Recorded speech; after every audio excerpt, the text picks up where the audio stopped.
has the Albanese government dug such a deep hole for themselves on all of this now? So, in a very sensible way, I want to ask you, we saw farmers ringing Parliament House in Melbourne today in Spring Street. They're going to do that in Sydney later in the week. They did it in Brisbane last week.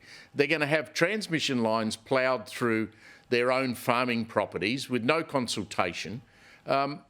This is going to be a major protest against what we're going to need to do is build, as Matt Canavan said many times, hundreds of thousands of kilometres of transmission lines.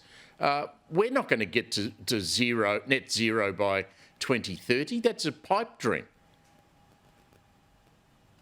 Yeah, I mean, look, I really feel for those farmers. If I had those power lines going through my property, I'd be absolutely livid. I'm sure most people would be. When I was a kid growing up on the outskirts of Melbourne, we had power lines at the back of our place. I remember I'd be lying in bed on a winter's morning, you could hear them crackling outside. So Mum still says she thinks I might have turned out a little weird because of that, but that's another story.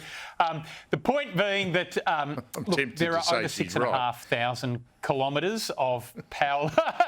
I walked straight into that. There's 6,500 kilometres of power lines in Victoria, Steve, and this proposal is going to add another 119 kilometres to that network. I totally get that the farmers affected are pretty angry about that, but I think the overall outcome in terms of security of supply and us getting new sources of power into the energy grid, I think that probably makes it something that on balance should be supported. This is just the start.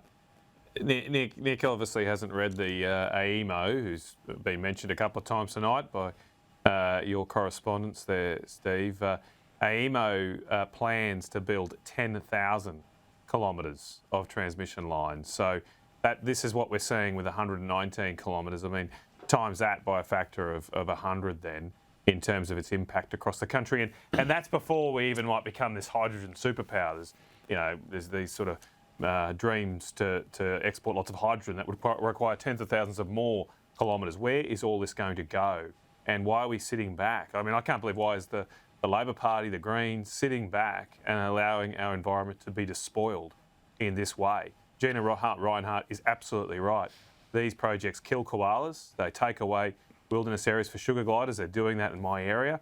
And I'm not the world's biggest greenie, but this is outrageous what we're doing to our landscape and our country. I don't know when if we you saw that. Build a nuclear power station, we could build them where the coal-fired power stations are that have almost zero environmental footprint. Uranium's got the least impact on the environment, not just on carbon emissions, but its impact on its land. And I just want to quickly rebut Nick on his points on price. I mean, Germany's paying 54 cents a kilowatt hour now after shutting their nuclear power stations down, relying on solar and wind. Next door in France, they're paying 33 cents, 40% cheaper.